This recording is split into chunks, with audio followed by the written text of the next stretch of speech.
তো এটা হচ্ছে আমাদের একটা ইম্পর্টেন্ট একটা চ্যাপ্টার, এটা হচ্ছে সিকোয়েন্স এন্ড সামেশনস। তো বেসিক্যালি আমরা আসলে আজকে দুইটা জিনিস দেখবো, একটা হচ্ছে সিকোয়েন্স আর একটা হচ্ছে সামেশন। তো আমি তোমাদেরকে জাস্ট একটু ব্রিফলি বুঝাই দেই যে আসলে আজকে আমরা কি পড়বো আর কি। তো সিকোয়েন্স সিকোয়েন্স বলতে আসলে কি বোঝানো হচ্ছে? হ্যাঁ, তো আমি যদি তোমাদেরকে সাপোজ মনে করো আমি তোমাদের ক্লাসের বাইরে দাঁড়ায় আছি, তোমরা সবাই ক্লাসের বাইরে ওয়েট করতেছো, ক্লাসরুমের বাইরে সবাই ওয়েট করতেছো। আমি তোমাদেরকে বললাম যে তোমরা তোমাদের রোল নাম্বার অনুযায়ী ক্লাসে ঢুকো। হ্যাঁ, তখন কি হবে? সবার আগে রোল নাম্বার সিকোয়েন্সে যে এক, সে ঢুকলো, তারপর দুই, তারপর তিন, তারপর চার, এভাবে কি করলাম, সবাই ক্লাসে ঢুকে গেল। তো এটা হচ্ছে একটা সিকোয়েন্স, এরকম হতে পারে। আবার আরেকটা সিকোয়েন্স হতে পারে কিরকম, যে ধরো আহ, তোমাদেরকে বললাম যে তোমরা ঢুকো হচ্ছে যারা অড নাম্বার তারা আগে ঢুকো। হ্যাঁ, তাহলে কি কি কি হবে তাহলে? 1, 3, 5, 7, হ্যাঁ, এভাবে যারা অড নাম্বার তারা আগে ঢুকবে। আর আমি যদি বলি যে না, যারা ইভেন নাম্বার তারা আগে ক্লাসে ঢুকবে, তাহলে 2, 4, 6, 8, 10, এভাবে ঢুকে গেল। তাহলে এগুলো হচ্ছে এক একটা কি সিকোয়েন্স। ঠিক আছে, এখন এই সিকোয়েন্স গুলাকে আমরা ধরো যদি এরকম হয় যে আমি যদি এরকম বলি তোমাদেরকে যে যত অড নাম্বারের স্টুডেন্ট আছে তোমরা সিকোয়েন্সটা লেখো, তাহলে এটা তো শেষ হবে না, তাই না? 1, 3, 5, 7, 9, এন এন এর মানের উপর ডিপেন্ড করবে। তাহলে আমরা এমনও বলতে পারি যে প্রথম 10টা অড নাম্বার লিখুন সিকোয়েন্স ধরে। তাহলে 1, 3, 5, 7, 9, 11, 13, 15, 17, 19, ঠিক আছে?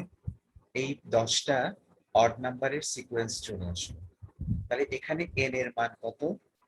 10। ঠিক আছে, তাহলে এই জিনিসটা আমাদের জন্য একটু বোঝাটা খুব ইম্পর্টেন্ট। সেটা হচ্ছে সাপোজ এন এর মান হচ্ছে 5, তাহলে আমরা কিভাবে লিখবো অড নাম্বারের সিকোয়েন্সটা? 1, 3, 5, 7, 9। তাহলে এ এন, আমি যদি জিনিসটা কিভাবে বলি, সাপোজ 1 কে যদি আমি A1 বলি, 3 কে A2 বলি, 5 কে A3 বলি, 7 কে A4 বলি, 9 কে বলি হচ্ছে A5। ঠিক আছে, তাহলে এখানে এই প্রত্যেকটা A1, A2, A3, A4, A5 এদেরকে আমরা বলবো হচ্ছে টার্ম, একটা সিকোয়েন্সের টার্ম। 1, 3, 5, 7, 9, 11, 13, 15, 17, এটা একটা সিকোয়েন্স। হ্যাঁ, তোমাদের কারো কোনো কোয়েশ্চেন আছে?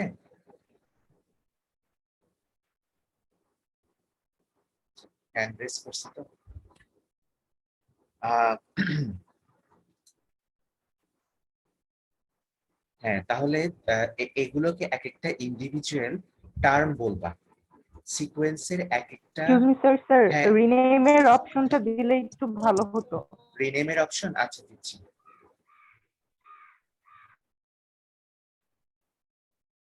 হ্যাঁ, দিয়ে দিচ্ছি।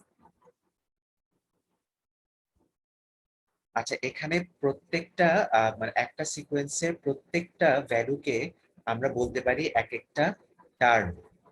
ঠিক আছে, তো এখন আমি যদি বলি যে এ এন বের করো, এ এন বের করো এবং এন ইকুয়াল টু 5, তখন 1, 3, 5, 7, 9 এটা নিয়ে একটা সেট গঠন করা যাবে।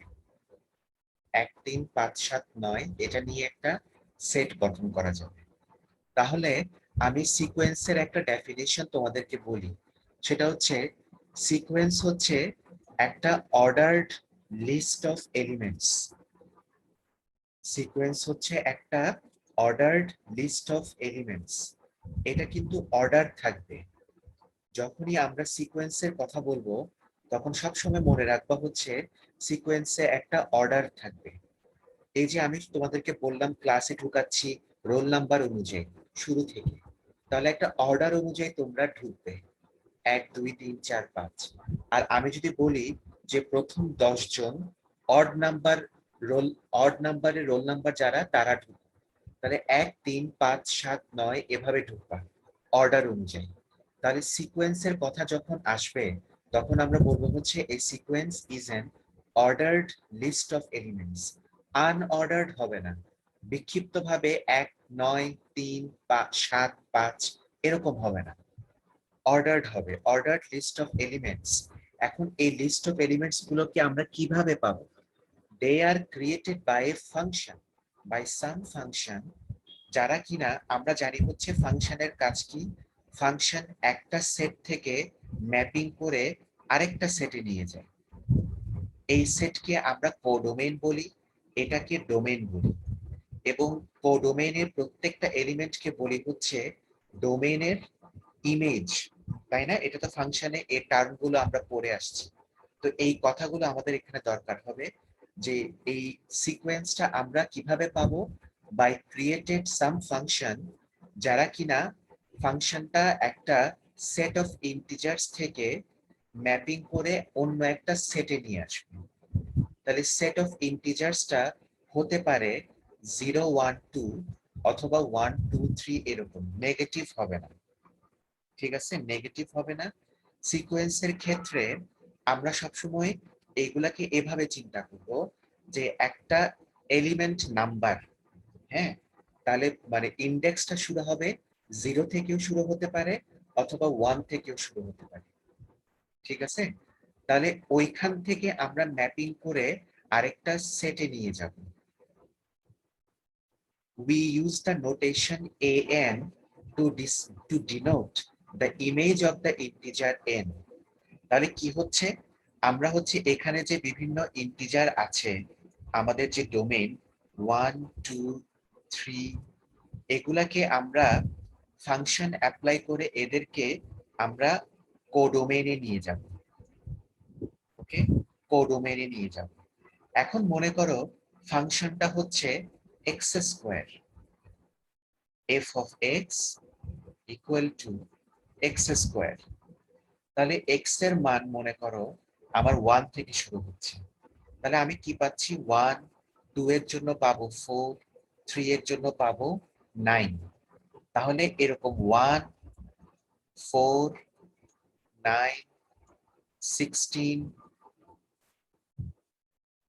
25, এগুলা হচ্ছে একটা সিকোয়েন্স। এগুলো আমি কোত্থেকে পাইছি? F of x x equal to x square, এই ফাংশনটা অ্যাপ্লাই করছি এই সেট অফ ইন্টিজারের উপরে, তাদের উপরে এই ফাংশনটা অ্যাপ্লাই করে আমরা এই একটা সেট পাইছি, এবং এই সেটের এলিমেন্ট গুলাকে আমরা একটা সিকোয়েন্স বলতে পারবো। তাহলে জিনিসটা এভাবে চিন্তা করো যে এটা হচ্ছে আমাদের ডোমেইন 1 2 3 4 5 6, এদের উপরে কোন একটা ফাংশন আমি অ্যাপ্লাই করে আমি a1 পাবো, a2 পাবো, a3 পাবো, a4 পাবো, a5 a6 এগুলো পাবো। তাহলে a1 হতে পারে 1, a2 হতে পারে 4, a3 হতে পারে 9, a4 হতে পারে 16, a5 হতে পারে 25, a6 হতে পারে 36, যদি আমাদের ফাংশনটা হয় এক্স স্কোয়ার।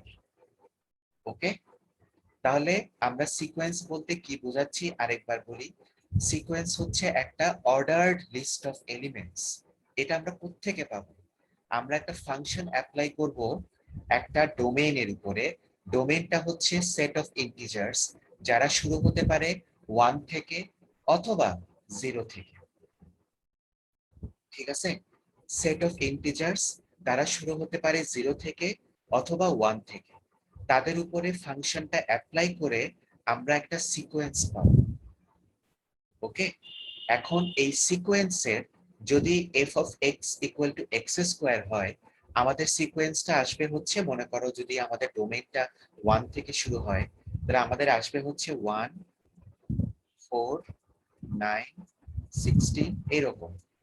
এই সিকোয়েন্সের প্রত্যেকটা এলিমেন্টকে আমরা বলবো হচ্ছে টার্ম, যারা কিনা এই an এটা দিয়ে ডিনোট করা হবে। ঠিক আছে, এখন এই সিকোয়েন্স গুলাকে, এই 1 4 9 16 এগুলাকে আমরা সেট নোটেশনে লিখব, অর্থাৎ এরকম 1 4 9 16। যদি n এর মান যদি 4 হয়, তাহলে এরকম করে একটা সেট নোটেশনে আমরা লিখতে পারি।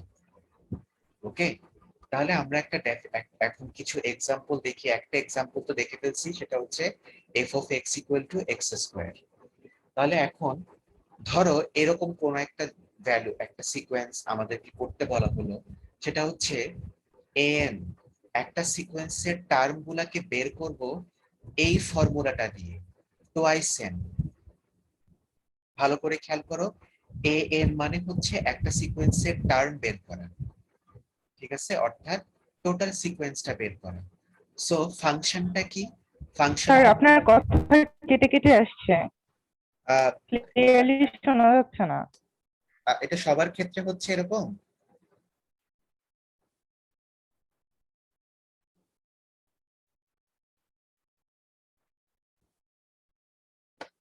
সবার ক্ষেত্রে হচ্ছে কেটে কেটে আসতেছে?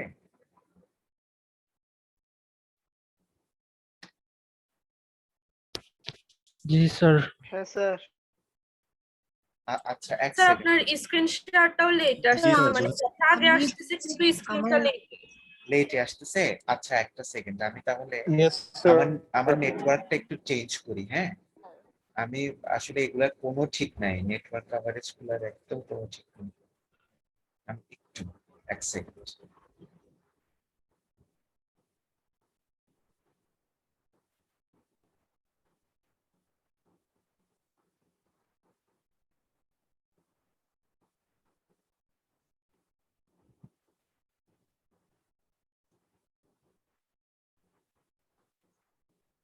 আচ্ছা, এখন আমার কথা শোনা যাচ্ছে?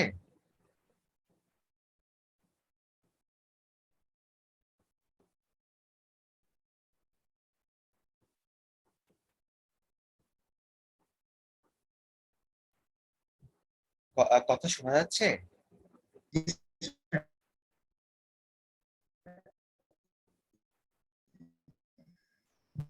জি স্যার।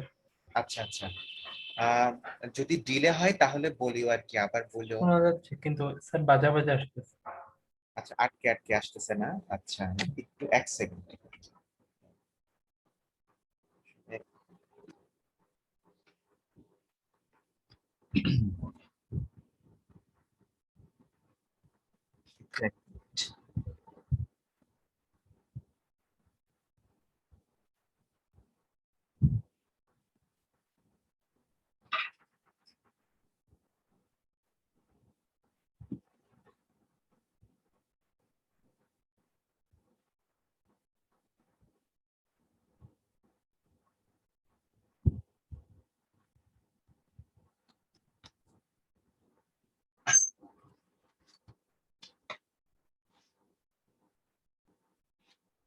আচ্ছা, আমি কন্টিনিউ করি। হ্যাঁ, যদি ডিলে হয় তাহলে বললো আর কি, আমাকে ডিলে হলে তো সমস্যা।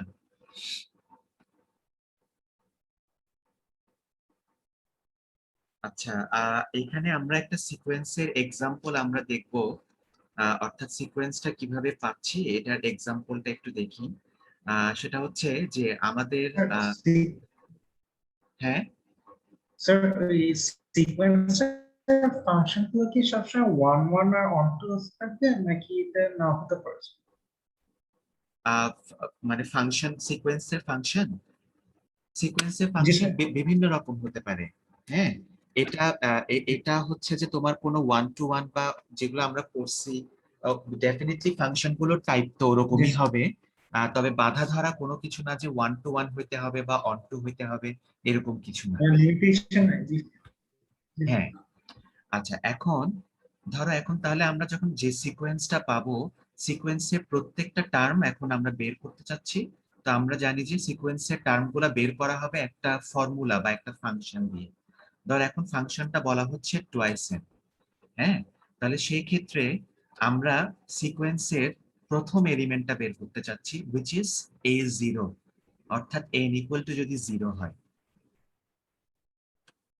ঠিক আছে, তাহলে আমরা কিভাবে বের করবো আর কি।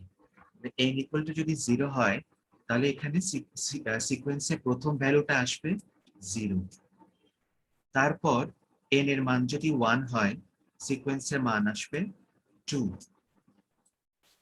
n এর মান যদি 2 হয়, সিকোয়েন্সের মান আসবে 4।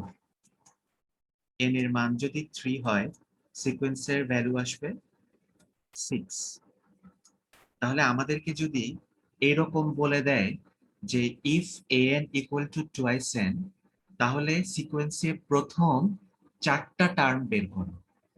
প্রথম 4টা টার্ম বের করলে তোমরা a0, a1, a2, a3 এতটুকু পর্যন্ত 4টা টার্ম বের করে ফেলবে। ঠিক আছে, আর যদি এ ধরনের কোনো কিছু বলা না থাকে, যদি এরকম বলে যে if an equal to twice n, then find an, তাহলে এখানে বলে দেওয়া নাই যে সেটটা কোথায় শেষ হবে, ইনফাইনাইট, তখন তোমরা ডট ডট দিয়ে দিবে। ঠিক আছে, কারণ এটা তো চলতেই থাকবে, ইন্টিজার তো চলতেই থাকবে। তো তোমরা তো আর ইনফিনিটি পর্যন্ত লিখতে পারবে না, তো তোমরা কয়েকটা টার্ম বের করে এরকম ডট ডট দিয়ে দিবে। বুঝা গেছে এই এক্সাম্পলটা? জি স্যার। আচ্ছা আচ্ছা, ডিলে হলে বলবো, আমি বারবার ভয় লাগতেছে যে কোন ডিলে হচ্ছে কিনা। আচ্ছা, এখন আরেকটা সিকোয়েন্স আসতেছে, সেটা হচ্ছে আমাদের একটা সিকোয়েন্স বের করতে বলছে an ইকুয়াল টু 1/n। তাহলে আমরা যথারীতি a0 বের করি। a0 এর ক্ষেত্রে কি আসবে, n এর মান হচ্ছে 0, তার মানে 1 না, কি এটা, সরি সরি, এখানে ভুল বলছি আমি, এখানে a1 থেকে বের করতে বলছি আমি। হ্যাঁ, যদি a1 থেকে বের করতে বলে, তার মানে n এর মান হচ্ছে 1, তাহলে 1/1 equal to 1, a2 1/2, a3 1/3, a4 পর্যন্ত বের করতে বলছে, a4 হচ্ছে 1/4। তাহলে এটা হচ্ছে আমাদের একটা সিকোয়েন্স। এখানে যদি বা ডট ডটটা মনে হয় আসার দরকার নেই, মানে a1 থেকে একটা ইনফিনিটি আর কি, তো ডট ডট দিতে পারো। তো তাহলে এটা হচ্ছে আরেকটা সিকোয়েন্স আমরা পেলাম, যেখানে ফাংশনটা হচ্ছে 1/n। এই ফর্মুলাটা ইউজ করে আমরা এই সিকোয়েন্সটা পেলাম। এখন ইম্পর্টেন্ট একটা আমাদের কনসেপ্ট আমাদের সামনে আসবে, সেটা হচ্ছে সিকোয়েন্স কয় রকম হতে পারে। হ্যাঁ, সিকোয়েন্স দুই রকম হতে পারে, একটা হচ্ছে অ্যারিথমেটিক প্রোগ্রেশন, আরেকটা হচ্ছে জিওমেট্রিক প্রোগ্রেশন। প্রোগ্রেশন কথাটার অর্থ কি? প্রোগ্রেশন কথাটার অর্থ হচ্ছে, এক সেকেন্ড,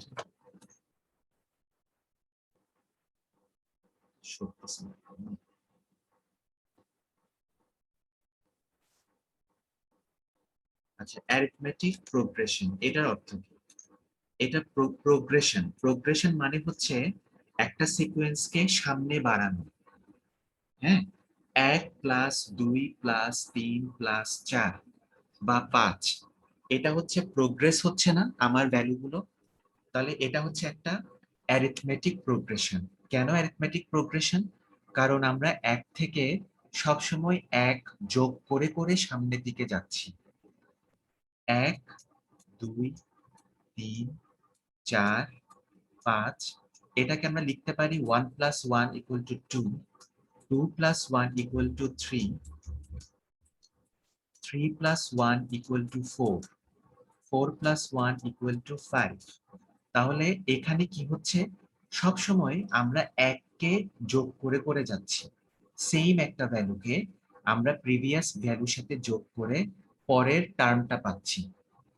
তাহলে অ্যারিথমেটিক প্রোগ্রেশনে আমাদের ফর্মুলাটা এরকম হবে, সিকোয়েন্সের ফর্মুলাটা এরকম হবে, এ দিয়ে শুরু, এ হচ্ছে একটা ইনিশিয়াল টার্ম, যেটা এই ক্ষেত্রে 1, অর্থাৎ কোনখান থেকে তোমরা সিকোয়েন্সটা শুরু করতেছো, এটা হচ্ছে 1। আর এরপরে প্রত্যেকবার তোমরা এই ইনিশিয়াল টার্মের সাথে ডি যোগ করতে থাকবে। ডি হচ্ছে এমন একটা টার্ম যেটা সবসময় আমরা অ্যাড করতে থাকবো প্রিভিয়াস টার্মের সাথে। ঠিক আছে? তাহলে এ প্লাস ডি, এ প্লাস টুয়াইস ডি, এ প্লাস 3d, এরকম করতে করতে n তম টার্ম পর্যন্ত আমরা এই সিকোয়েন্সটা কন্টিনিউ করব। ঠিক আছে? তাহলে কি হচ্ছে, আমরা যদি ডি এর মান যদি 1 চিন্তা করি, এ 0 অর্থাৎ ইনিশিয়াল টার্ম যদি আমাদের কি থাকে 1 থাকে, তাহলে কিভাবে হবে আমাদের সিকোয়েন্সটা? ফর্মুলা অনুযায়ী 1, a প্লাস ডি, 1 প্লাস 1 কত আসলো? 2।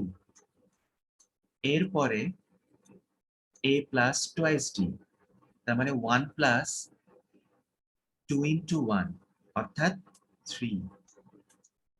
এইভাবে আমাদের সিকোয়েন্সটা যাইতে থাকবে। ঠিক আছে?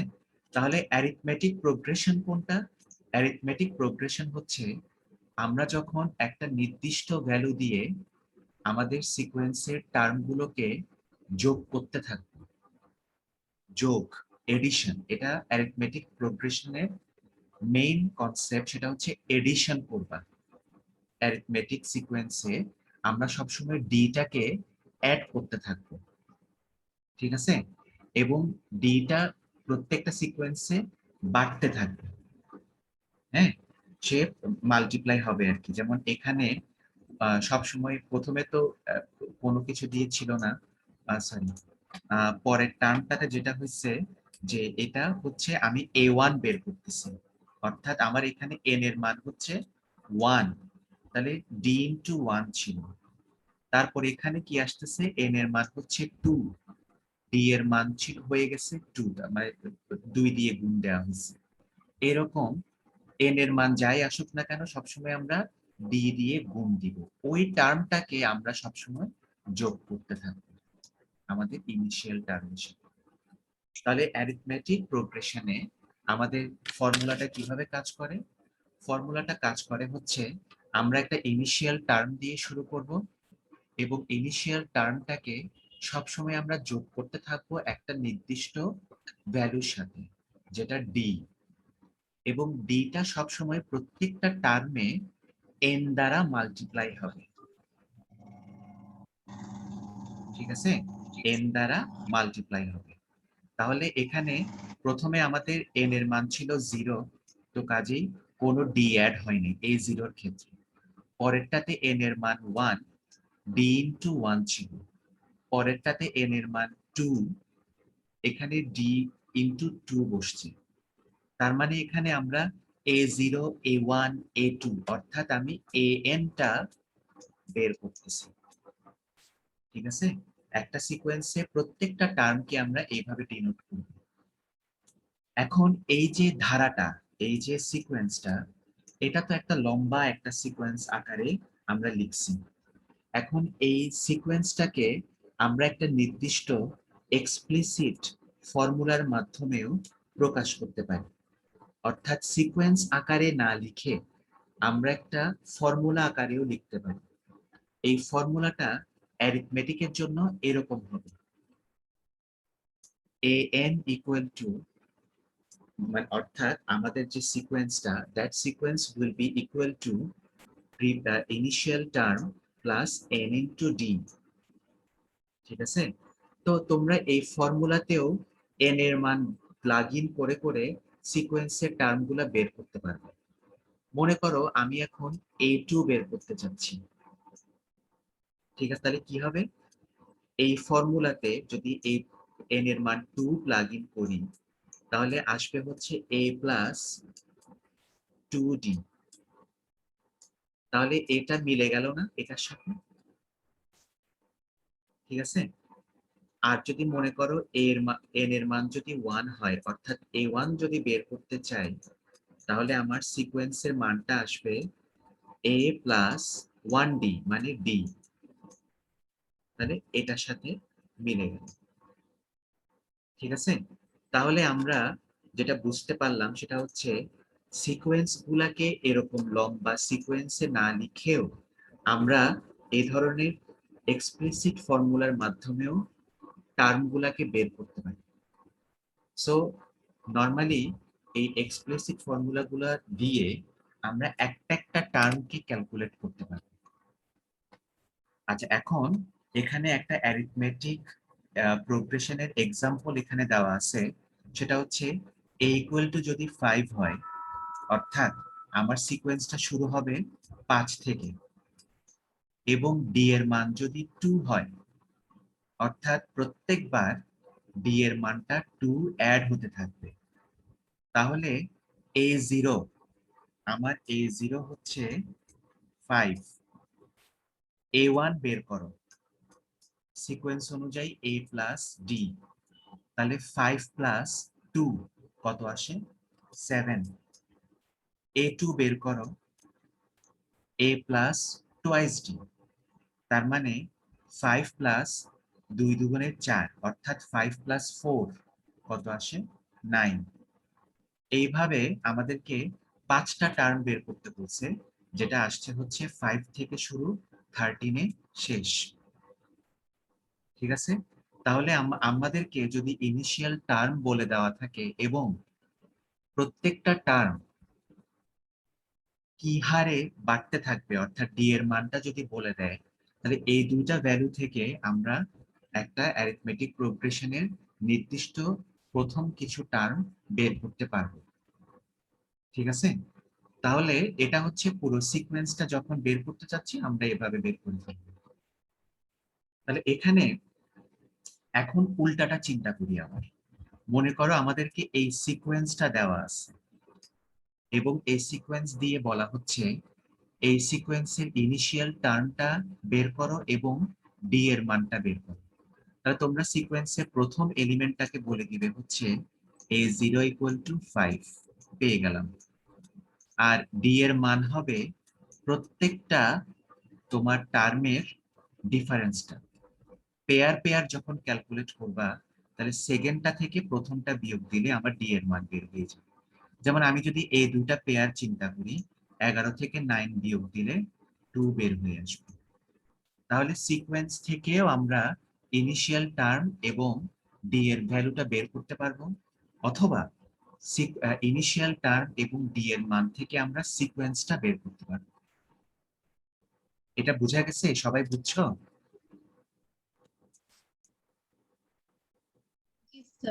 আচ্ছা, ভেরি গুড। আচ্ছা, এবার আমাদের তাহলে আমরা মানে আমাদের সিকোয়েন্সের প্রোগ্রেশনটা দুই রকম হতে পারে, একটা অ্যারিথমেটিক আর আরেকটা হতে পারে জিওমেট্রিক। জিওমেট্রিকের সাথে অ্যারিথমেটিকের পার্থক্য হচ্ছে অ্যারিথমেটিকে প্রত্যেকবার আমরা ইনিশিয়াল টার্মের সাথে ডি কে যোগ করছিলাম অ্যারিথমেটিকে, আর জিওমেট্রিকে আমরা ইনিশিয়াল টার্মের সাথে ডি কে মাল্টিপ্লাই করব। ওকে, ডি কে মাল্টিপ্লাই করবো, এখানে ডি না বলে এখানে আসলে আর বলা হচ্ছে, জাস্ট ডিফারেন্সটা দেখানোর জন্য আর কি। তাহলে এখানে সব সময় আমরা যেটা করতেছি যে আমরা ডি এর মানটাকে মাল্টিপ্লাই করব। আর খেয়াল করে দেখো অ্যারিথমেটিক প্রোগ্রেশনেও আমরা যে ডি এর মানটা এটা যোগ করতেছিলাম এবং এন এর মানের উপর বেস করে ডি এর সাথে ওই এনটা মাল্টিপ্লাই হতো। ঠিক আছে, যেমন a0 ক্ষেত্রে n এর মান 0, সো d ইনটু 0 মানে কোনো d অ্যাড হয় নাই a0 ক্ষেত্রে। পরেরটার ক্ষেত্রে n এর আমরা a1 বের করতেছি, অর্থাৎ n এর মান 1, তখন d এর সাথে 1 মাল্টিপ্লাই হয়েছে এবং সেটা যোগ করে দেওয়া হয়েছে। পরের টার্মে n এর মান 2, a2 বের করতেছি, সো n এর মানটা যেটা 2 সেটা d এর সাথে মাল্টিপ্লাই করে এর সাথে যোগ করে দেওয়া হয়েছে। জিওমেট্রিকে কি হচ্ছে দেখো, আমরা d কে এখানে আর বলতেছি কিন্তু কথা একই।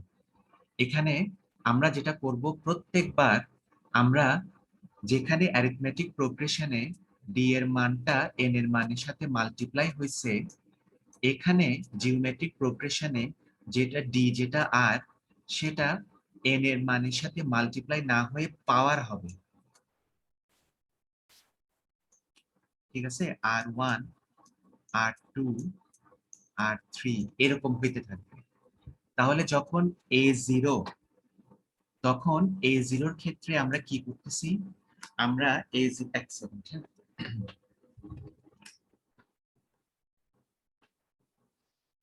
আমরা A0 এর ক্ষেত্রে আমরা যেটা করতেছি A ইনটু আমরা R টু দি পাওয়ার 0 করতেছি। তাহলে জানি যে 0 দিয়ে পাওয়ার করলে তো 1 আসে, তাহলে A0 ইকুয়াল টু 1 পাইলাম। এখন A1 A মাল্টিপ্লাই হবে R এর পাওয়ার 1, তাহলে AR এটা হচ্ছে আমার A1 এর ভ্যালু। সিমিলারলি যখন A2 বের করব, তাহলে n এর মান হচ্ছে 2, যেটা r এর পাওয়ার বসে যাবে AR স্কয়ার। এরকম n তম টার্ম পর্যন্ত আমরা সিকোয়েন্সটা ক্যালকুলেট করে ফেলতে পারবো, ঠিক আছে? তাহলে অ্যারিথমেটিক প্রোগ্রেশনের সাথে জিওমেট্রিক প্রোগ্রেশনের পার্থক্য কি কি? এক নাম্বার হচ্ছে যেটা তোমার সিকোয়েন্সকে সামনে আগায় নিয়ে যায়, ওই টার্মটা যেটা অ্যারিথমেটিক প্রোগ্রেশনের সাথে যোগ করা হয়েছে সেটা জিওমেট্রিক প্রোগ্রেশনে মাল্টিপ্লাই হবে। আর অ্যারিথমেটিক প্রোগ্রেশনে n এর মানটা ওই d এর মানের সাথে মাল্টিপ্লাই হতো, আর জিওমেট্রিকে পাওয়ার হবে, আমরা এক্সপোনেনশিয়াল ভ্যালুটা বের করব।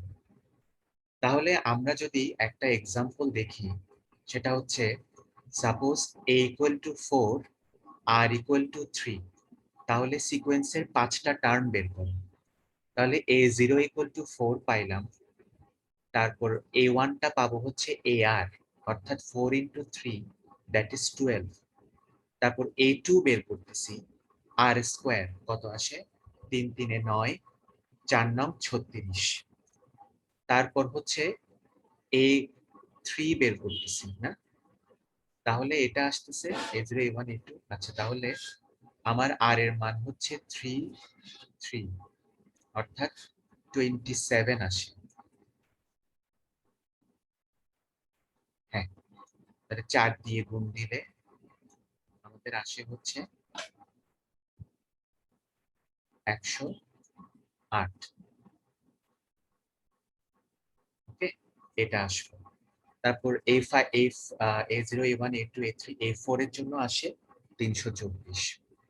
তাহলে আমাদের যদি ঠিক সিমিলারলি অ্যারিথমেটিক প্রোগ্রেশনের মতো ইনিশিয়াল টার্ম এবং ওই ডি এর মানটা যেটা জিওমেট্রিকের ক্ষেত্রে আর বলা হচ্ছে, এদের মান যদি দেওয়া থাকে, তাহলে আমরা সিকোয়েন্সের প্রথম কিছু টার্ম বের করতে পারবো। আবার উল্টাটাও করতে পারবো, সেটা হচ্ছে সিকোয়েন্স থেকে এ এবং আর এর মানটা বের করা। তো অ্যারিথমেটিক প্রোগ্রেশনের ক্ষেত্রে আমরা যেটা দেখছিলাম, সিকোয়েন্স থেকে যখন এ আর ডি এর মানটা বের করতে বলা হয়েছিল, প্রথমটা তো এ বলে দিছিলাম, আর ডি এর মানটা বের করা হয়েছিল প্রত্যেকটা টার্মের ডিফারেন্সটা, প্রত্যেকটা পেয়ার অফ টার্ম, সেখানে সেকেন্ড টার্ম থেকে প্রথম টার্মটা বিয়োগ দিতাম। এইভাবে আমরা ডি এর মানটাও বের করছি। আর জিওমেট্রিক প্রোগ্রেশনে কি হবে, আমরা আগের নিয়মে ইনিশিয়াল টার্মটা বের করছি a ইকুয়াল টু 4, আর এখানে বিয়োগ না দিয়ে আমরা ভাগ করব। তাহলে 12কে 4 দিয়ে ভাগ দিলে কত আসে, 3। আবার মনে করো 36কে 12 দিয়ে ভাগ দিলে কত আসে, 3। তাহলে এখানে এইভাবেও আমরা আর এর মানটা বের করতে পারবো, ঠিক আছে? তাহলে আমরা অ্যারিথমেটিক এবং জিওমেট্রিক প্রোগ্রেশনটা পেলাম। এটা ক্লিয়ার হয়েছে তোমাদের কাছে? স্যার আচ্ছা, ভেরি গুড। তাহলে আমরা দুই ধরনের প্রোগ্রেশন দেখছি, একটা হচ্ছে অ্যারিথমেটিক প্রোগ্রেশন আর একটা হচ্ছে জিওমেট্রিক প্রোগ্রেশন। আচ্ছা, এবার একটা ইন্টারেস্টিং মানে আমাদের টপিক, সেটা হচ্ছে রিকারেন্স রিলেশন। তাহলে রিকার্সিভ ফাংশন তোমরা তো নিশ্চয়ই সি তে পড়ছো না? তো রিকার্সিভ ফাংশনটা হচ্ছে সবসময় নিজেকে নিজে কল করা আর কি, পরের টার্মটাকে বের করার জন্য, তাই না? তাহলে ইটসেলফ যখন কল হয় আর কি। আচ্ছা, এখন আমরা এটা ডেফিনেশনটা একটু দেখি। রিকারেন্স রিলেশন হচ্ছে এমন একটা ইকুয়েশন যেটা একটা সিকোয়েন্সকে এক্সপ্রেস করবে বা একটা সিকোয়েন্সকে বের করে কিভাবে, যেখানে প্রত্যেকটা টার্ম আমরা বের করব in terms of one or previous one or more previous term দিয়ে। তাহলে a0 দেওয়া আছে, সবসময় একটা দেওয়া থাকবে মিনিমাম। তাহলে আমরা a1 কে বের করতে পারবো a0 এর উপর বেস করে। আর যদি a0 a1 দেওয়া থাকে তাহলে হয়তো আমরা a2 কে বের করতে পারবো a0 a1 দিয়ে। আবার যদি a0 a1 a2 দেওয়া থাকে তাহলে আমরা a3 কে বের করতে পারবো এই তিনটার উপর বেস করে। এইরকম যখন একটা সিকোয়েন্সের বিষয়টা আসে তখন আমরা একটা পার্টিকুলার আমাদের ইকুয়েশন লাগবে। তাহলে রিকারেন্স রিলেশনের মাধ্যমে সিকোয়েন্স বের করতে গেলে আমাদের তিনটা ক্রাইটেরিয়া আছে। ক্রাইটেরিয়ার মধ্যে এক নাম্বার হচ্ছে একটা ইকুয়েশন লাগবে, একটা স্টার্টিং পয়েন্ট লাগবে, আর কিছু ইনিশিয়াল কন্ডিশন লাগবে। এগুলা কি কি এখন আমরা দেখি। এটা হচ্ছে ইকুয়েশন। মনে করো এটা হচ্ছে একটা রিকারেন্স ইকুয়েশন। এটা দেখেই বোঝা যাচ্ছে যে আমি n তম টার্মকে বের করতেছি কিভাবে, n-1 plus 2 into a of n-2, অর্থাৎ প্রিভিয়াস দুইটা টার্মের উপর বেস করে আমরা an কে বের করতেছি।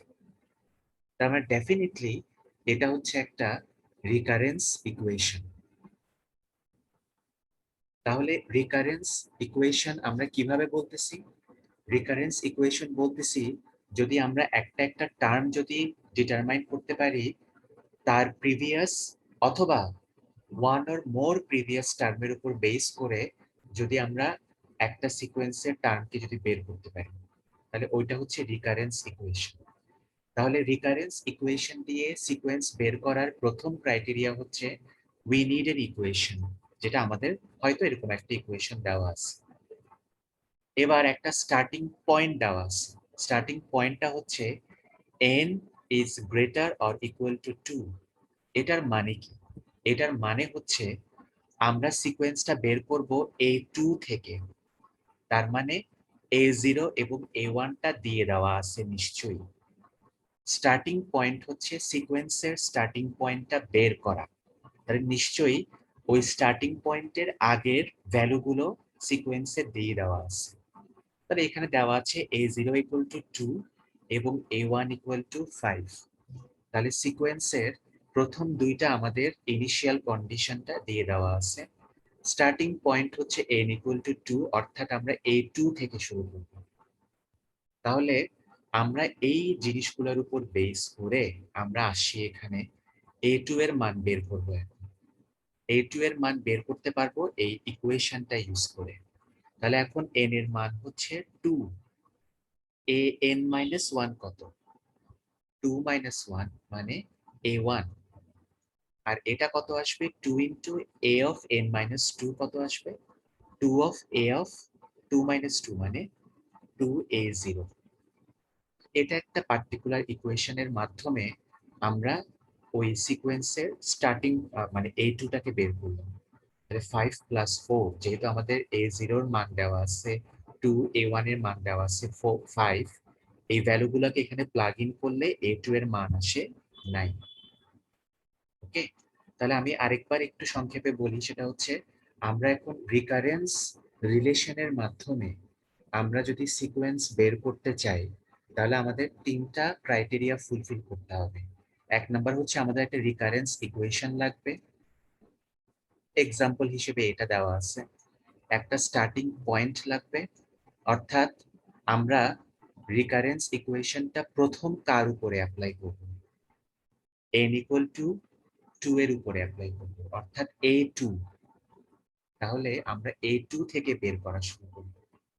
কারণ নিশ্চয়ই আমাদের ইনিশিয়াল কন্ডিশনটা তখন বলবে যে নিশ্চয়ই a2 এর আগের ভ্যালুগুলো নিশ্চয়ই তাহলে দিয়ে দেওয়া থাকবে, নাহলে তুমি তো a2 বের করতে পারবা না। তাহলে এখানে a0 এবং a1 এর মানটা দিয়ে দেওয়া আছে। তাহলে এই ভ্যালুগুলো এই ইকুয়েশনে প্লাগ ইন যদি করি তাহলে আমরা A2 বের করতে পারবো। তারপর A3 এর ক্ষেত্রে যদি আসি, A3, তাহলে ইকুয়েশনে আমরা আসি A3, n এর মান 3, an minus 1, 3 minus 1, A2 plus 2 of a of n minus 2, অর্থাৎ 3 minus 2 মানে A1।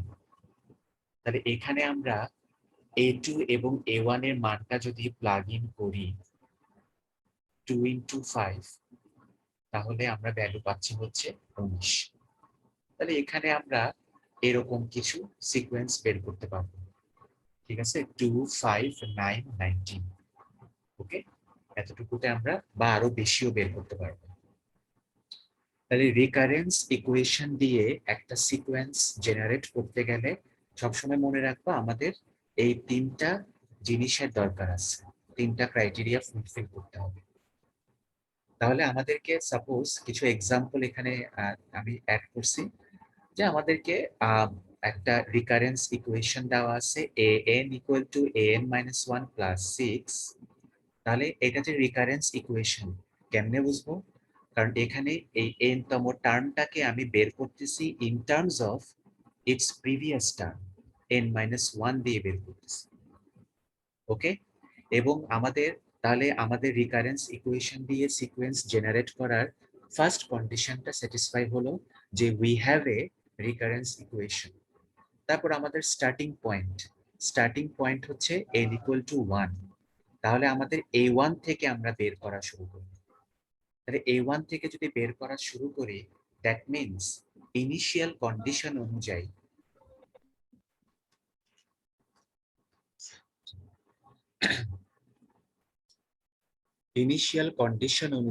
নিশ্চয়ই A0 দেওয়া থাকবে। তো এখানে আমি দুইটা এক্সাম্পল করছি, মানে একই রিকারেন্স ইকুয়েশন, একই স্টার্টিং পয়েন্ট, বাট দুইটা ভিন্ন ভিন্ন আমি A0 এর মান দিছি। তো এই প্রথমটাতে A0 equal to 2 যদি দেওয়া থাকে, আমাদেরকে A1, A2, A3 বের করতে বলা হয়েছে। তাহলে A1 কে আমি এই ইকুয়েশনে প্লাগ ইন যদি করি, তাহলে A0 plus 6, 2 plus 6 equal to 8। Similarly A2 যদি বের করি, তাহলে এখন A2 এর ইকুয়েশন আসবে A1 plus 6। তাহলে এখানে A1 এর মানটা প্লাগ ইন করলাম, 6 তো আগে থেকে আছে 14। এবার A3 ও বের করব। এবার পরেরটাতে আসি, যদি A0 এর মান যদি -7 হয়, তাহলে আমাদের A1 কত আসবে? -7 plus 6 equal to -1। Similarly A2 আসবে হচ্ছে A1 plus 6, A1 এর মানটা প্লাগ ইন করলাম, -1 plus 6 equal to 5। Similarly A3 ও বের করলাম। ওকে, তাহলে এখানে রিকারেন্স ইকুয়েশনটা দেওয়া ছিল, স্টার্টিং পয়েন্ট দেওয়া ছিল, দুইটা ভিন্ন ভিন্ন তোমার ইনিশিয়াল কন্ডিশন দেওয়া আছে A0, দুইটা ভিন্ন ভিন্ন মান। আমরা সিকোয়েন্সের প্রথম তিনটা টার্মকে বের করছি। এখন এখানে আমরা বারবার কি করতেছি, আমরা এখানে একটা জিনিস তোমরা খেয়াল করে দেখো, এটা একটা রিকারেন্স ইকুয়েশন, কথা ঠিক আছে, বাট আমরা কিন্তু এখানে সব সময় এই ইকুয়েশনটা অ্যাপ্লাই করে আমরা সিকোয়েন্সের যে টার্মগুলোকে বের করতেছি, প্রত্যেকবার আমরা একটা নির্দিষ্ট তোমার কনস্ট্যান্টকে যোগ করতেছি। তাহলে এটা আমাদেরকে কি রিমাইন্ড করে? অ্যারিথমেটিক প্রোগ্রেশনটা কথা মনে করাই দিচ্ছে না? অর্থাৎ এই পার্টিকুলার সিকোয়েন্সটা একটা অ্যারিথমেটিক প্রোগ্রেশন, কারণ এখানে প্রত্যেকবার টার্মগুলোকে আমরা একটা নির্দিষ্ট ভ্যালু দিয়ে বাড়াচ্ছি। তাহলে আমরা অ্যারিথমেটিক প্রোগ্রেশনের ক্ষেত্রে এই ধরনের একটা সিকোয়েন্স পেতাম, এবং এদেরকে আমরা একটা এক্সপ্লিসিট ফর্মুলার মাধ্যমে লিখতাম, সেটা হচ্ছে an equal to a plus nd।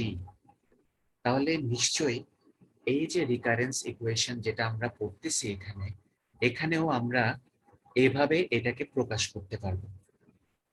তাহলে সুবিধাটা কি হবে জানো? এখানে যেরকম আমরা A1, A2, A3 এইভাবে একটা একটা করে বের করতেছি, হঠাৎ করে যদি তুমি আমাকে বলে বসো যে স্যার আপনি A100 বের করে দেখান, তাহলে তো আমাকে এই উপায়ে যদি বের করতে চাই, তাহলে আমাকে A1 থেকে A99 পর্যন্ত বের করে করে আসতে হবে। বিরাট কাজ হয়ে যাবে না? তাতে আমি A100 তো ডিপেন্ড করতেছে হচ্ছে তার previous term which is A99। তাহলে A99 পর্যন্ত আমার এই সূত্রের মধ্যে ফেলে ফেলে বের করতে হবে। কিন্তু এত কষ্ট না করে আমরা এক্সপ্লিসিট ফর্মুলার মাধ্যমেও কাজটা করতে পারবো। তো এক্সপ্লিসিট ফর্মুলা আমরা কোনটা ব্যবহার করব?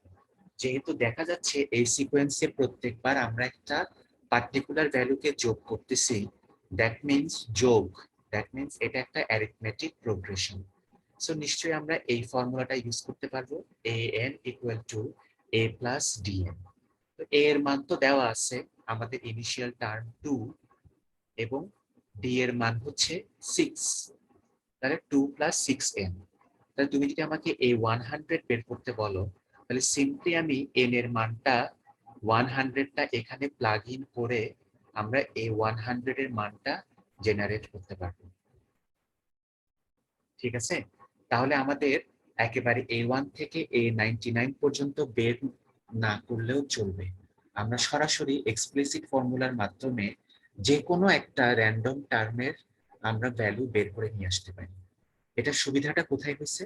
সুবিধাটা হচ্ছে যেহেতু আমরা এই রিকারেন্স ইকুয়েশনটাকে অ্যারিথমেটিক প্রোগ্রেশনের সাথে রিলেট করে ফেলতে পারছি। যেহেতু এখানে প্রত্যেকবার একটা টার্ম এখানে যোগ হচ্ছে, এটা দেখি বুঝে গেছি এটা একটা অ্যারিথমেটিক প্রোগ্রেশন। তাহলে সিমিলারলি এইটার ক্ষেত্রেও আমরা যদি A100 বের করতে চাই, তাহলে এটাকেও আমরা এক্সপ্লিসিট ফর্মুলা, কথা তো একই, জাস্ট তোমার A0 এর মানটা ভিন্ন আর কি। তাহলে আমরা এখানে A0 এর মানটা প্লাগ ইন করে এভাবে নিয়ে আসতে পারি। ঠিক আছে? তাহলে এটা হচ্ছে আমাদের রিকারেন্স রিলেশনে আমরা এভাবে এক্সপ্লিসিট ফর্মুলার মাধ্যমে আমরা যে কোনো টার্ম বের করতে পারি। তোমরা এটা বুঝতে পারছো?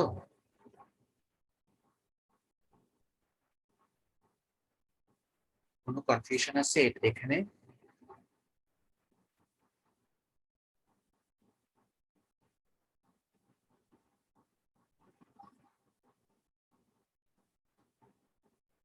না স্যার, আচ্ছা বুঝতে পারছি স্যার। আচ্ছা আচ্ছা, গুড, ভেরি গুড। আচ্ছা ঠিক আছে। তাহলে এখন যেটা হবে সেটা হচ্ছে যে আমরা রিকারেন্স ইকুয়েশনটা গেল, তাহলে রিকারেন্স ইকুয়েশনের একটা খুবই ফেমাস এক্সাম্পল হচ্ছে ফিবোনাসি সিকোয়েন্স। এটা তো নিশ্চয়ই তোমরা সি তে এই প্রোগ্রামটা বের করছো না, ফিবোনাসি সিরিজ আর কি। তাহলে ফিবোনাসি সিরিজে কি হয়? ফিবোনাসি সিরিজে একটা সিরিজের বা একটা সিকোয়েন্সের প্রত্যেকটা টার্ম তার প্রিভিয়াস দুইটা টার্মের যোগফল। তাহলে এখানে কিন্তু আমরা উল্লেখ করে দিচ্ছি যে আমাদের স্টার্টিং পয়েন্টটা কোত্থেকে। যেহেতু আমরা বলে দিচ্ছি যে এই ফিবোনাসি সিকোয়েন্সের প্রত্যেকটা টার্ম তার প্রিভিয়াস দুইটা টার্মের যোগফল, তাহলে নিশ্চয়ই A0 এবং A1 আমাদের দেওয়া থাকবে, যেটা আমরা এখানে F0 F1 বলতে পারি আর কি। ইকুয়েশন ফিবোনাসির জন্য F ইউজ করছি। তাহলে আমাদের এখানে F0 F1 নিশ্চয়ই আমাদের থাকবে, যেটা হচ্ছে F0 ইকুয়াল টু 0 এবং F1 ইকুয়াল টু 1। তাহলে আমরা F2 বের করতে পারবো। F2 বের করতে পারবো এটা ধরে তার প্রিভিয়াস দুইটা টার্মের যোগফল, অর্থাৎ F1 প্লাস F0। তাহলে F1 জানি হচ্ছে 1, F0 হচ্ছে 0, তার মানে F2 এর মান আসবে 1। তাহলে এখানে F0 0, F1 1, F2 ও 1 আসছে, মিলে গেছে। এখন যদি মনে করো F5 বের করতে চাচ্ছি, তাহলে F5 হবে এই ইকুয়েশন অনুযায়ী n-1, তাহলে F4 প্লাস n-2 মানে 5 - 2, দ্যাট ইজ F3। তাহলে F4, আচ্ছা F4 এর মান কত ছিল? 2 না? F1 F2 F3, 3। তাহলে ধরো F4 এর মান 3 আর F3 এর মান হচ্ছে 2। তাহলে কত আসে f5 এর মান 5, এটা ম্যাচ করে গেল। তাহলে এভাবে ফিবোনাসি সিকোয়েন্সটাও আমরা বের করতে পারি। হ্যাঁ, রিকারেন্স, তাহলে ফিবোনাসি সিকোয়েন্সটাকে আমরা রিকারেন্স ইকুয়েশন কেন বলতেছি? কারণ ফিবোনাসি সিকোয়েন্সের প্রত্যেকটা টার্মকে আমরা দুইটা প্রিভিয়াস টার্মের মাধ্যমে আমরা ডিটারমাইন করতে পারবো। এটাই হচ্ছে একটা রিকারেন্স ইকুয়েশনের বা রিকারেন্স দিয়ে সিকোয়েন্স জেনারেট করার শর্ত আর কি, না মানে বা ফরম্যাটটা। আচ্ছা, এখন রিকারেন্স ইকুয়েশন গুলাকে আমরা সলভ করব। এখন রিকারেন্স ইকুয়েশন গুলাকে আমরা কিন্তু সলভ করে ফেলছি। দেখো এখানে সুন্দর করে সলভ করলাম না, যে আমাদেরকে মানে একটা রিকারেন্স ইকুয়েশনের মাধ্যমে আমরা একটা সিকোয়েন্সের টার্ম গুলাকে বের করছি। আবার আমরা এক্সপ্লিসিট ফর্মুলাও ইউজ করে টার্ম গুলাকে বের করছি। ওকে, তাহলে আমরা এখন একটু অন্য উপায়ে রিকারেন্স ইকুয়েশন গুলাকে আমরা সলভ করব। এখন সলিউশনটা কিরকম হবে সেটা হচ্ছে, আমরা একটা finding A non recursive formula to calculate an is called solving the recurrence relation. একটা রিকারেন্স রিলেশনকে, হ্যাঁ, আমরা যদি নন রিকার্সিভ ফর্মুলা দিয়ে আমরা যদি বের করতে চাই, তাহলে ওই সলিউশনটাকে আমরা বলি হচ্ছে ক্লোজড ফর্মুলা। এখানে যেটা করা হচ্ছে এক্সপ্লিসিট ফর্মুলা, এটাও কিন্তু একটা নন রিকার্সিভ ফর্মুলা এবং এটাও কিন্তু একটা সলিউশন। হ্যাঁ, এবং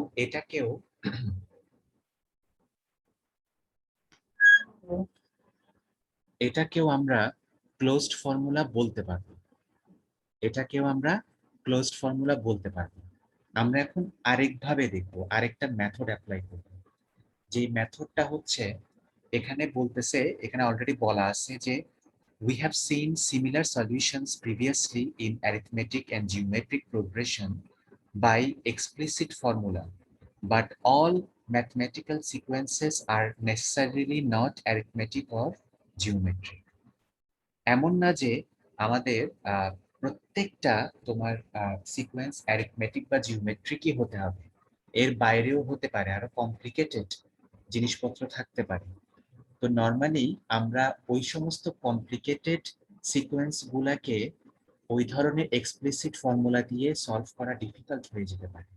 তো এই কারণে আমরা একটা মেথড অ্যাপ্লাই করব, সেটা হচ্ছে ইটারেশন ইনভলভিং সাবস্টিটিউশন। ঠিক আছে, ইটারেশন ইনভলভিং সাবস্টিটিউশন। তাহলে একটু তোমরা একটু ভালো করে খেয়াল করো, সেটা হচ্ছে আমাদের যে প্রিভিয়াস এই যে আমরা একটা রিকারেন্স ইকুয়েশনকে আমরা নন রিকার্সিভ ইকুয়েশন দিয়ে সলভ করছিলাম, এটা ছিল সেটার একটা উদাহরণ, যেখানে আমরা অ্যারিথমেটিক প্রোগ্রেশনের সাথে মিলায়ে এক্সপ্লিসিট ফর্মুলাটা বসাই ফেলছিলাম। কিন্তু এই কাজটা আমরা করতে পারছিলাম কেন? যে রিকারেন্স ইকুয়েশনটাকে আমরা সলভ করতে চাচ্ছিলাম, সেই রিকারেন্স ইকুয়েশনটা অ্যারিথমেটিক প্রোগ্রেশনের সাথে মিলে দেখে ওই অ্যারিথমেটিক প্রোগ্রেশনের এক্সপ্লিসিট ফর্মুলাটা আমরা এখানে বসায় দিতে পারছিলাম।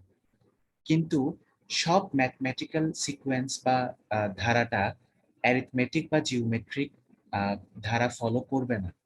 এই জন্য আমাদেরকে অন্য উপায়ে যাইতে হবে, যেটা আমরা করতে পারি হচ্ছে ইটারেশন ইনভলভিং সাবস্টিটিউশন। এটা কিরকম হবে? একদম সোজা। এটা কি হবে? ধরো আমাদেরকে এরকম একটা সিকোয়েন্স দেওয়া আছে, এটা কিন্তু অ্যারিথমেটিক প্রোগ্রেশন। হ্যাঁ, কিন্তু এটার ক্ষেত্রে যদি আমরা অ্যারিথমেটিক প্রোগ্রেশনের এক্সপ্লিসিট ফর্মুলাটা ইউজ করি, তাহলে কিভাবে লিখতে পারবো? an equal two a plus, অর্থাৎ মানে আমাদের ইনিশিয়াল টার্ম প্লাস 3n, 3 বারবার যোগ হচ্ছিল, অর্থাৎ d, ওইটা a প্লাস dn আসছিল না অ্যারিথমেটিকের ক্ষেত্রে? এই যে a প্লাস dn, এটাই আমি এখানে লিখছি। ঠিক আছে, তাহলে এখানে আমার d এর মানটা 3, তাহলে ইনিশিয়াল টার্মের সাথে a+3n করা হয়েছে। তাহলে সেভাবে আমরা সিকোয়েন্সের ইয়েগুলাকে বের করতে পারবো। এটা হচ্ছে আমি আগের নিয়মটা বলতেছি। এখন আমরা এটাকে আপাতত কনসিডারেশনে এক পাশে সরাই রাখি। আমরা সাবস্টিটিউশন মেথডের দিকে যাই, ইটারেশন ইউজিং সাবস্টিটিউশন, এই মেথডে যাই। আমাদেরকে ইনিশিয়াল টার্মটা বলে দেওয়া আছে, a0 = 2, এটা বলে দেওয়া আছে। তাহলে a0 = 2 যদি বলে দেওয়া থাকে, তাহলে a1 কত আসবে? এই আমি যে কাজটা করব, সাবস্টিটিউট করব আমরা এই প্রিভিয়াস টার্মের সাথে। তাহলে a1 = আমরা a0 অর্থাৎ n-1 কত আসবে? a0। তাহলে a0 এর মান 2টা এখানে প্লাগ ইন করলাম, আর এই ফর্মুলার 3টা তো এখানে অ্যাড হয়ে যাবে। এখন এটাকে আমরা =5 লিখবো না, আমরা এটাকে 2 + 3 এই ফরম্যাটে রেখে দেব। ওকে, এটাতে রাখি আমরা। এবার আমরা পরের টার্মটা বের করি, a2 আসবে কিভাবে? আমরা যদি এখানে n এর মানটা 2 ধরি, তাহলে a2 = an-1 মানে a1 + 3। তাহলে এখানে a1 এর মান তো আমরা জানি হচ্ছে 2 + 3 আসছে। তাহলে এটা এখানে 2 + 3 দিয়ে প্লাগ ইন করো এটার মধ্যে, সরি a1 এর মধ্যে, আর 3টাকে এখানে যোগ করে দাও। এটাকে আমরা একটু সুন্দর করে লিখতে পারি এভাবে, 2 + 2টা 3, এখানে 2টা 3 আসছে না, এটাকে আমরা এভাবে লিখতে পারি, 2 + 2 × 3, এই ফরম্যাটে লিখতে পারি। তাহলে আমরা কি করতেছি, যদি তোমাদের বুঝতে অসুবিধা হয়, যে আমাদের ইনিশিয়াল টার্মটা আগে বলে দেওয়া আছে। এখন আমরা জানি হচ্ছে এই ইকুয়েশনটা যেহেতু একটা অ্যারিথমেটিক প্রোগ্রেশন, এটাকে আমরা অ্যারিথমেটিক প্রোগ্রেশনের এক্সপ্লিসিট ফর্মুলাতে রেখে সলভ করতে পারি। an = a + 3n, এভাবে সলভ করতে পারি। এখন এটা আপাতত আমরা এক পাশে রেখে আমরা সাবস্টিটিউশন মেথডের দিকে যাই। ইটারেশন মানে a0 a1 a2 a3 iteration হতে থাকবে, অর্থাৎ একটার মান আরেকটাতে সাবস্টিটিউট হবে। তাহলে a0 = 2 বলে দেওয়া আছে। এখন a1 কে আমরা এখানে সাবস্টিটিউট মানে a1 বের করব বাই সাবস্টিটিউটিং a0 হিয়ার। হ্যাঁ, তাহলে এখানে 2 + 3 আসলো। এবার আমরা a2 বের করব, এই 2 + 3 কে ইকুয়েশনে সাবস্টিটিউট করব, অর্থাৎ a হয়ে যাবে 2 + 3 প্লাস ওই ইকুয়েশনে 3টা তো বারবার থাকবে, এটাকে লিখতে পারবো 2 + 2 × 3। এবার a3 বের করি, a3 বের করার জন্য আমরা এই পুরো জিনিসটাকে আমরা সাবস্টিটিউট করব, 2 + 3 + 3, এটার a2 এর মান আমরা সবসময় প্রিভিয়াস টার্মটাকে সাবস্টিটিউট করতেছি আমাদের ইকুয়েশন অনুযায়ী, আর 3টা তো সবসময় যোগ হতেই থাকবে। তাহলে এটাকে আমরা লিখতে পারি 2 + 3 × 3। তারপর এই টোটাল জিনিসটাকে আমরা a4 এর ক্ষেত্রে a3 এর মান আকারে সাবস্টিটিউট করে দিব, আর 3টা তো এখানে বসে যাবে। এটাকে আমরা লিখতে পারি 2 + 4টা 3। ওকে, তাহলে এভাবে প্রিভিয়াস টার্মটাকে আমরা সাবস্টিটিউট করে করে আমাদের সিকোয়েন্সটাকে আগাতে থাকবো। এখন এখানে কিন্তু একটা সিমিলারিটি আছে, এই 4 আর এই 4 ম্যাচ করে, n এর মান 2 না, এটা ম্যাচ করতেছে। তাহলে আমরা এটাকে কি এভাবে লিখতে পারি না, যে an = সবসময় তো 2 যোগ হবে প্লাস 3 × n, যেহেতু এটা ম্যাচ করে n এর মানের সাথে। তাহলে এটা যদি আমরা লিখি, তাহলে এই জিনিসটা ওই যে এক্সপ্লিসিট ফর্মুলা তার সাথে মিলে গেল। সো আমরা যদি মনে করো এক্সপ্লিসিট ফর্মুলা যে আমরা প্রথমে অ্যারিথমেটিক এবং জিওমেট্রিকের জন্য বের করছিলাম, ধরে নাও যে এটা যারা বের করছে তারা ম্যাথে অনেক ভালো তারা অনেক স্মার্ট ইন্টেলিজেন্ট। তো ওইরকম একটা কমন ক্লোজড ফর্মুলা যদি বের করা সম্ভব নাও হয়, তারপরেও আমরা সাবস্টিটিউশন অ্যাপ্লাই করে করে আমরা ওই ক্লোজড ফর্মুলাতে পৌঁছে যেতে পারবো। ঠিক আছে, তাহলে এখানে আমরা যেটা করছি সেটা হচ্ছে ক্লোজড ফর্মুলাতে পৌঁছানোর একটা মানে একটা কমন ফর্মুলা দিয়ে আমরা এই রিকারেন্স রিলেশনটাকে আমরা রিপ্রেজেন্ট করছি, সিকোয়েন্সটাকে রিপ্রেজেন্ট করছি। তাহলে যেটা বারবার বলতেছি আমি সেটা হচ্ছে আমাদেরকে যদি এরকম একটা রিকারেন্স ইকুয়েশন দেওয়া থাকে এবং যদি বলা থাকে যে এটার জন্য একটা ক্লোজড ফর্মুলা বের করো, তাহলে আমরা যদি খুব স্মার্ট হই, হ্যাঁ, তাহলে আমরা বলতে পারি যে এই রিকারেন্স ইকুয়েশনটা তো অ্যারিথমেটিক প্রোগ্রেশনকে ফলো করে, যেহেতু বারবার এখানে একটা টার্ম যোগ হচ্ছে যেটা ডি। তাহলে অ্যারিথমেটিক প্রোগ্রেশনের এক্সপ্লিসিট ফর্মুলা অনুযায়ী লিখতে পারি A N equal to initial term plus 3n। ঠিক আছে, এভাবে লিখতে পারি। তাহলে এটা হচ্ছে অ্যারিথমেটিক ইকুয়েশনের একটা ক্লোজড ফর্মুলা অ্যারিথমেটিক প্রোগ্রেশনের। এটা যদি আমরা যদি মনে না থাকে বা বের করতে না পারি, আমরা সাবস্টিটিউশন দিয়েও আমরা এই ইয়েতে পৌঁছাইতে পারবো, এই ক্লোজড ফর্মুলাতে পৌঁছাইতে পারবো। তাহলে প্রত্যেকবার আমাদের ইনিশিয়াল টার্ম দেওয়া আছে a0 equal to 2, পরবর্তী টার্মটা বের করার জন্য আমরা প্রিভিয়াস টার্মকে ইকুয়েশনে প্লাগ ইন করব 2 এবং ওই 3টা এখানে বসে যাবে। এবার কিন্তু আমরা এখানে যোগফলটা বের করব না, এই ফরম্যাটে রেখে দেব। পরের টার্মটা বের করার সময় প্রিভিয়াস টার্মটা ইকুয়েশনে প্লাগ ইন হয়ে যাবে এবং 3টা যথারীতি বসে যাবে। তারপর এটাকে আমরা এরকম একটা ফর্মে নিয়ে আসতে পারি। ঠিক আছে, এখান থেকে আমরা এই ক্লোজড ফর্মুলাতে পৌঁছাইতে পারবো। ঠিক আছে, এটাকে বলা হচ্ছে ইটারেশন ইউজিং সাবস্টিটিউশন। ঠিক আছে, এটাকে বলা হচ্ছে ইটারেশন ইউজিং সাবস্টিটিউশন। এখন এটা তো হচ্ছে আমরা কি করতেছি, আমরা ভ্যালু সাবস্টিটিউট করতেছি। ওকে, এটা এমন একটা ওয়ে যেখানে আমরা ভ্যালু সাবস্টিটিউট করতেছি। আমরা আরেকটা এখানে এক্সাম্পল দেখব যেখানে ভ্যালু সাবস্টিটিউট না করে আমরা ফর্মুলা সাবস্টিটিউট করব। জিনিসটা কিরকম একটু তোমরা মন দিয়ে খেয়াল করো। সেটা হচ্ছে এটা আমাদের ওই আগের এক্সাম্পলটাই। হ্যাঁ, আগের এই যে এক্সাম্পল যেটা, এখানে আমরা ভ্যালু সাবস্টিটিউট করছি, এখানে ফর্মুলা সাবস্টিটিউট করব। কিভাবে করব? ধরো এখানে ফর্মুলাটা দেওয়া আছে যেটা আমাদের মানে এক্সাম এক্সারসাইজে বলা আছে, মানে an equal to an minus 1 plus 3, এবং যথারীতি এটা একটা অ্যারিথমেটিক প্রোগ্রেশন, এখান থেকে ডাইরেক্ট এক্সপ্লিসিট ফর্মুলা বের করা যায়, বাট আমরা ইটারেশন ইউজিং সাবস্টিটিউশন করব।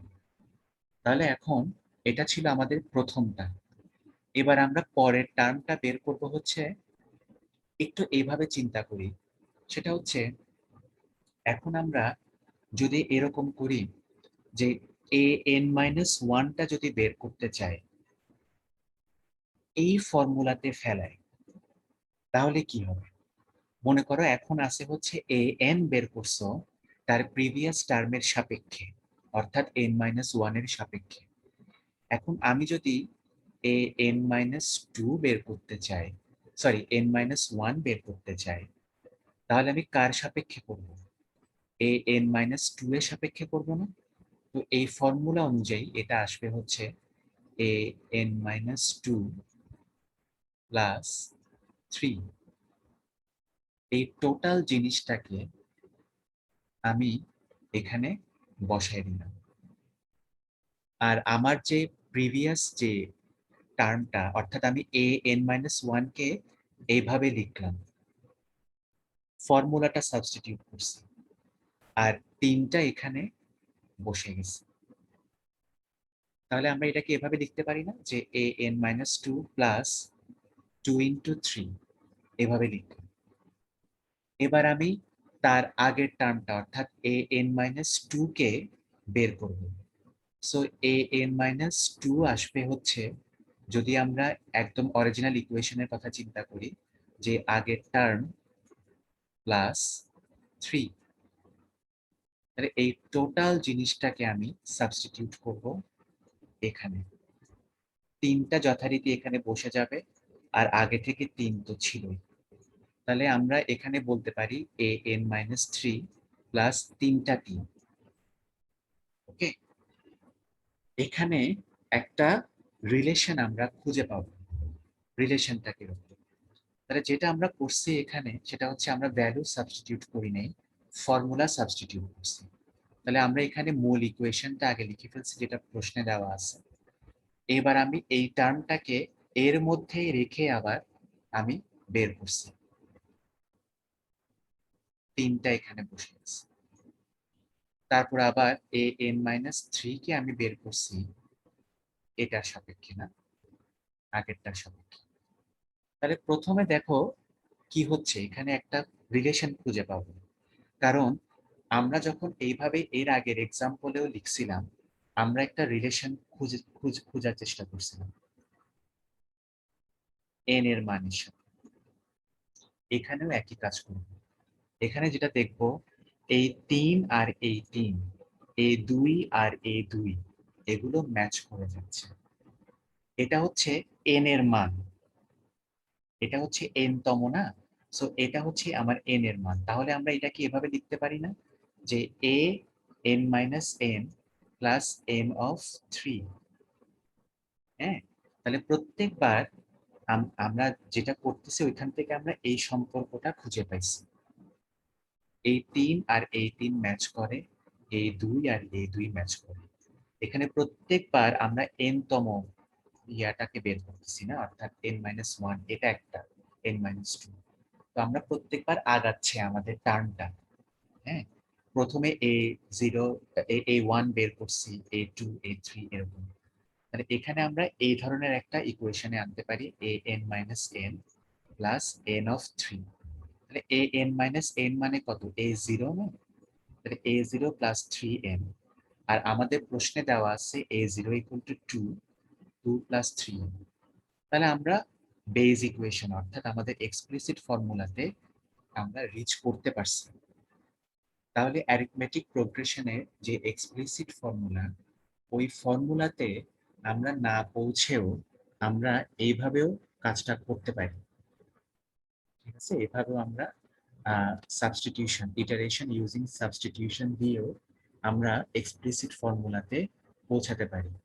এই এক্সাম্পলে যেটা করা হয়েছিল ভ্যালু সাবস্টিটিউট করা হয়েছে, আর এখানে ইকুয়েশন বা ফর্মুলাটা বারবার সাবস্টিটিউট করে আমরা টার্মগুলোকে বের করছি এবং একটা পার্টিকুলার রিলেশন খুঁজে খুঁজে আমরা এগুলোকে এক্সপ্লিসিট ফর্মুলাতে আমরা নিয়ে গেছি।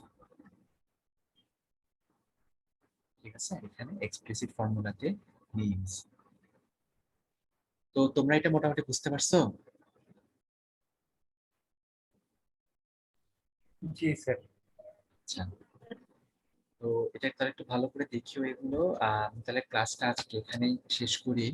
আমাদের পরশু দিনের ক্লাসটা তো মিস হয়েছে। আমি থার্সডেতে তোমাদের 11:30 থেকে অফ থাকলে আমি ওই টাইমেই পরের পার্টটা কভার করে দিব আর কি। তো ঠিক আছে তাহলে